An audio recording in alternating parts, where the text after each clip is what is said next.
Woke is out at the Alamo. It's October 24th, 2025, and these are your headlines. I'm Sydney Henry, filling in for Brandon Waltons, who's on vacation. Alamo Trust CEO Kate Rogers has resigned after mounting pressure from Texas officials and public backlash over what many described as misaligned messaging at the state's most iconic historic site.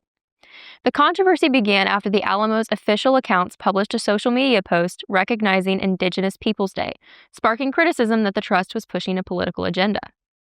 Texas Land Commissioner Don Buckingham and Lieutenant Governor Dan Patrick both demanded action, citing not only the post but also Rogers' academic writings, which included claims about the Texas Revolution being motivated by a desire to preserve slavery.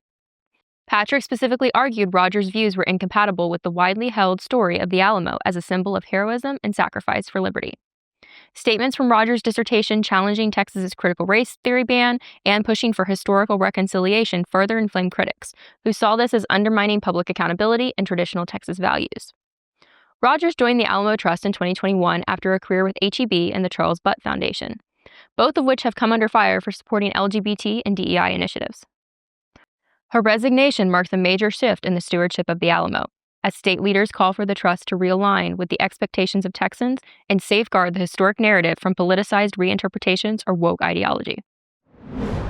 A Texas lawmaker is demanding a state investigation into shocking allegations against Celina ISD after middle school coach Caleb Elliott was arrested for recording male students undressed in a locker room.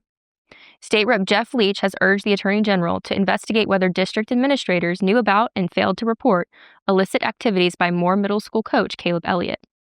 Elliott was arrested this month and accused of secretly recording undressed male students and possessing child sexual abuse material.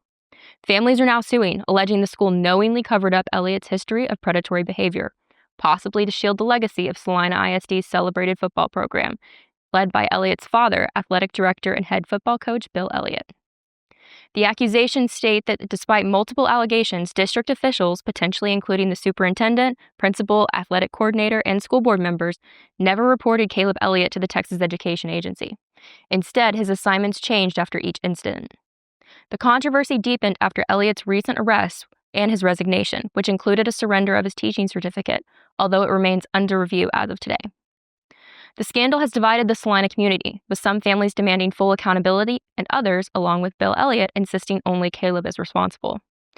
Leach stressed that all administrators are mandatory reporters and urged the state to hold accountable anyone who knew of the abuse but failed to act. New Texas laws now expand reporting requirements and allow for civil liability when schools do not properly respond to educator misconduct. But every day I run into something that I'm dealing with the county judge.